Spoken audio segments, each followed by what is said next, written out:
Hey guys, happy Friday and welcome back to another reading of The Lightning Thief by Rick Riordan. Yesterday, some pretty crazy stuff happened with Percy. He and Grover were on a bus together going back into the city.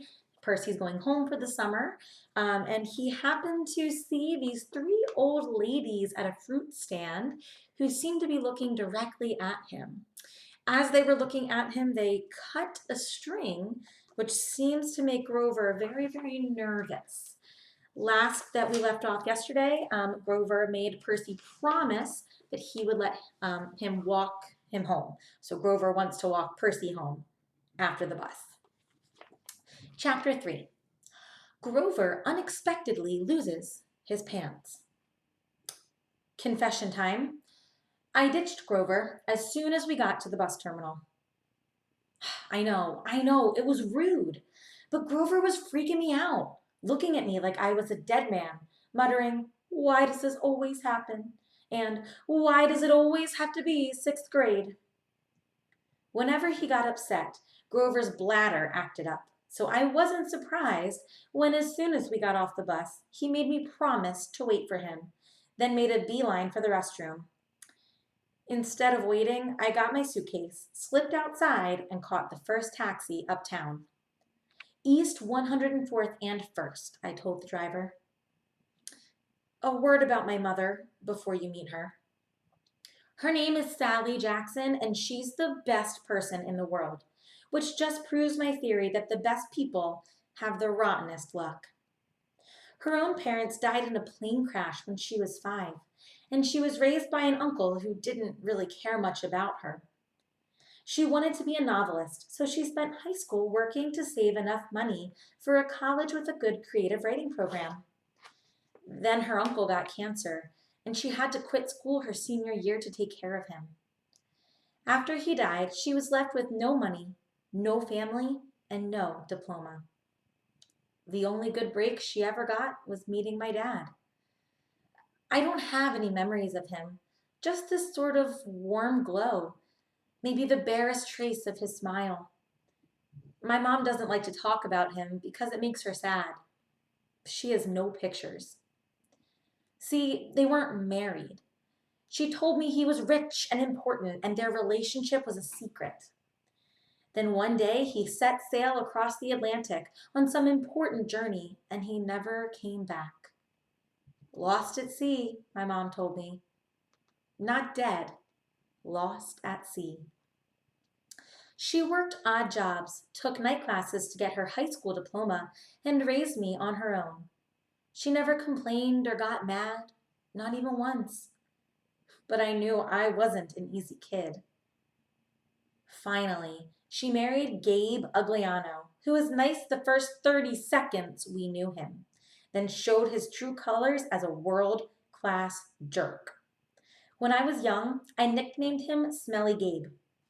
I'm sorry, but it's the truth. The guy reeked like moldy garlic pizza wrapped in gym shorts. Between the two of us, we made my mom's life pretty hard. The way Smelly Gabe treated her, the way he and I got along. Well, when I came home is a good example. I walked into our little apartment hoping my mom would be home from work. Instead, Smelly Gabe was in the living room, playing poker with his buddies. The television blared ESPN. Chips and beer cans were strewn all over the carpet. Hardly looking up, he said around his cigar, "So you're home?" "Where's my mom?" "Working," he said. "You got any cash?" That was it. No, welcome back. Good to see you. How has your life been the last 6 months? Gabe had put on weight. He looked like a tuskless walrus in thrift store clothes. He had about 3 hairs on his head, all combed over his bald scalp, as if that made him handsome or something. He managed the electronics megamart in Queens, but he stayed home most of the time. I don't know why he hadn't been fired long before. He just kept on collecting paychecks, spending the money on cigars that made me nauseous, and on beer, of course. Always beer. Whenever I was home, he expected me to provide his gambling funds. He called that our guy secret, meaning if I told my mom, he would punch my lights out. I don't have any cash, I told him. He raised a greasy eyebrow. Gabe could sniff out money like a bloodhound, which was surprising, since his own smell should have covered up everything else. You took a taxi from the bus station, he said. Probably paid with a 20. Got 6, $7 in change. Somebody expects to live under this roof? He ought to carry his own weight. Am I right, Eddie? Eddie, the super of the apartment building, looked at me with a twinge of sympathy. Come on, Gabe, he said. The kid just got here. Am I right? Gabe repeated. Eddie scowled into his bowl of pretzels. The other two guys passed gas in harmony. Fine, I said. I dug a wad of dollars out of my pocket and threw the money on the table. I hope you lose. Your report card came, brain boy, he shouted after me. I wouldn't act so snooty. I slammed the door to my room, which really wasn't my room. During school months, it was Gabe's study. He didn't study anything in there except old car magazines, but he loved shoving my stuff in the closet, leaving his muddy boots on my windowsill, and doing his best to make the place smell like his nasty cologne and cigars and stale beer. I dropped my suitcase on the bed.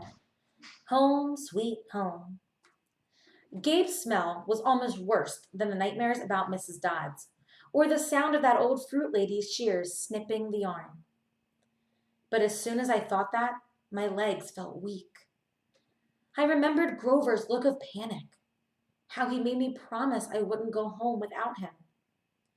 A sudden chill rolled through me. I felt like something, was looking for me right now, maybe pounding its way up the stairs, growing long, horrible talons. Then I heard my mom's voice. Percy?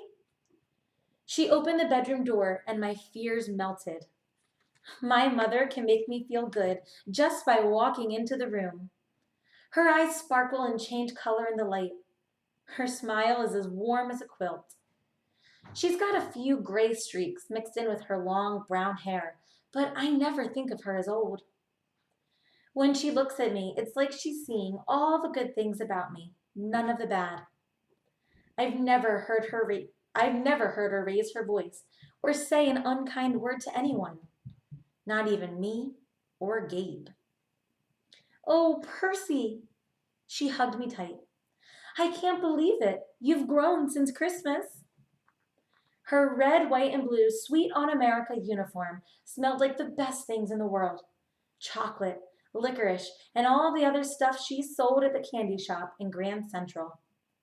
She'd brought me a huge bag of free samples, the same way she always did when I came home. We sat together on the edge of the bed. While I attacked the blueberry sour strings, she ran her hand through my hair and demanded to know everything I hadn't put in my letters. She didn't mention anything about me getting expelled. She didn't seem to care about that. But was I okay? Was her little boy doing all right? I told her she was smothering me and to lay off and all that. But secretly, I was really, really glad to see her.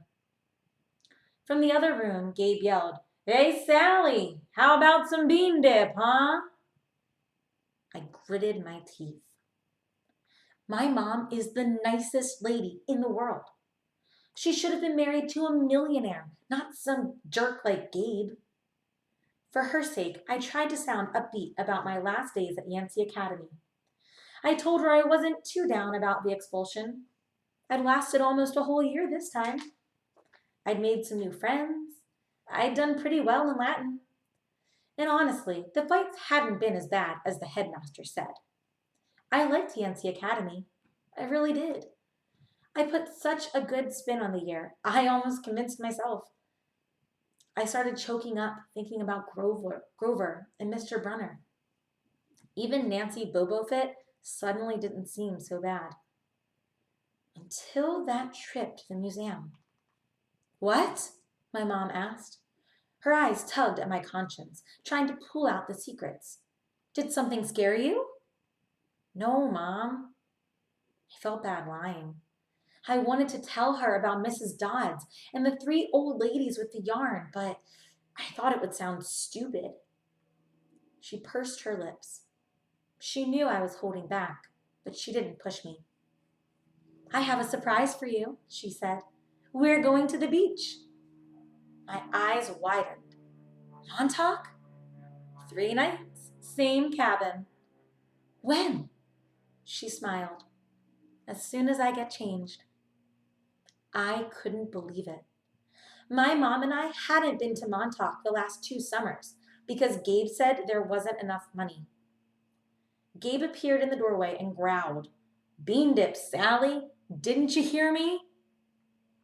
I wanted to punch him, but I met my mom's eyes and I understood she was offering me a deal.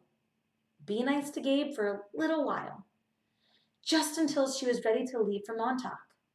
Then we would get out of here. I'm going to pause right there today.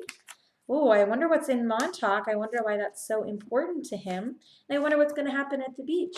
It seems like Gabe is not quite a very nice guy, so I'm sure that we're going to hear even more about that on Monday. I will see you then, and thanks for watching. Bye, guys.